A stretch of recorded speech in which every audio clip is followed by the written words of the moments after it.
Good afternoon साथीहरू। अब चाहिँ म चाहिँ खाना पकाउने टाइम पनि भएछ। अब खाना पकाउँछु। बिहानको काम गर्दा गर्दा मस्त भएछु म त हो। टाइम गएको पनि थाहा पाएन। अनि आज सिलगढीको दिन चाहिँ दामी मस्त छ हो। न त अब जाडो छ न त गरम छ, के छ, तर यहाँ यस्तो भन्छ माथितिर चाहिँ जाडो हुन्छ, त्यो चाहिँ मलाई थाहा छ हो।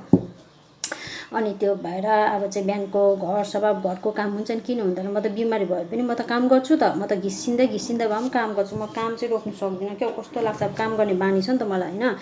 त्यो भएर अब पहिलातिर त बाहिर काम गर्ने मान्छे हो म होइन। अब घरभित्र बसेन म कोही बेला साह्रो बिमार भयो भने मात्रै बेडमा बस्छु होइन। अब चाहिँ घरको काम चाहिँ म चाहिँ ग्याप गर्दा भए पनि गर्छु, घिसिँदा भए पनि गर्छु।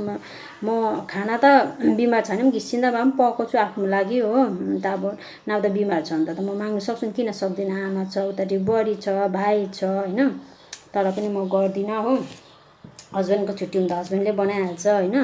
अन्त तर पनि म फिट्छ त म आफै नै गर्छु, किनभने अब आफ्नो हेल्थको पनि अलिक हेर्नु पऱ्यो नि त। बसेको गऱ्यो भने त्यो बिमार हुन्छ भनेर हो। अनि त्यो भएर ल साथीहरू अब चाहिँ पकाउनु आँटेको है म खाना। ल साथीहरू, मेरो चाहिँ लन्च पनि रेडी भयो हो।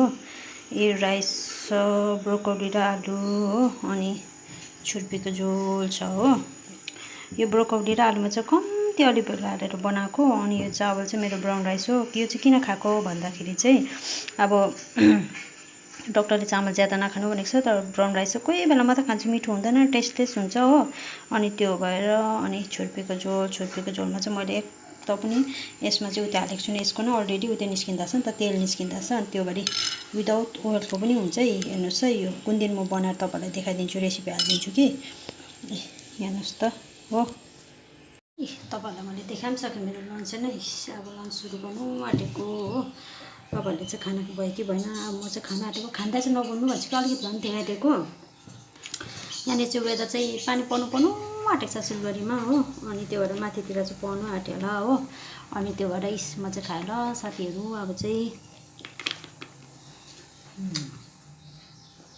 मिठो हुन्छ हो। मलाई त मिठो लाग्छ। अब अरूहरूलाई चाहिँ मरमसला खानेलाई चाहिँ मन पर्दैन होला हो। अनि त्यो भएर यो त छुर्पी पनि मिठो रहेछ। छुर्पी पनि यहीँ पाएको, किनभने यो चाहिँ यहाँनिर सालबारीमा चाहिँ सबै पाउँछ नि त। आमाले ल्याइदिनु भएको मिठो छ। अब अमिलो हुन्छ भनेको त छैन, चाहिँ मिठो छ। तर सबै मिठो भए पनि यो भात चाहिँ अलिक मिठो हुँदैन, किनभने यो चाहिँ उस हुन्छ, त्यो भन्छ कर हुन्छ। अनि त्यो भएर ल साथीहरू, म त अब सुरु गरिसकेँ हो। तपाईँहरू पनि खानुहोस् ल मजाले। अब खाँदै नबोलौँ भनेर फेरि खाँदै बोलेको मिठो पनि हुँदैन है। अनि त्यो भएर यसो पकाएर खाए पनि मैले पकाएको नि, फेरि अरूले पकाएर दिएको छ भने नि, फेरि मान्छेहरू छ नि फेरि पकाएर दिएको हुन्छ, म त आफै बनाएर खान्छु हो। यो चामल चाहिँ चिउरा जस्तो हुन्छ, मजबुतले खाएको हो। कोही बेला म सेतो चामल पनि खान्छु। यो पनि कोही बेला म ज्यादा जस्तो रोटी खान्छु, ओट्स खान्छु हो। अनि त्यस्तो नै खान्छु। अब वेट पनि घटाउनु भनेको छ, अब के गर्नु, वेट त अब त्यति घट्दैन हो। अनि त्यो भएर ल साथीहरू खाएर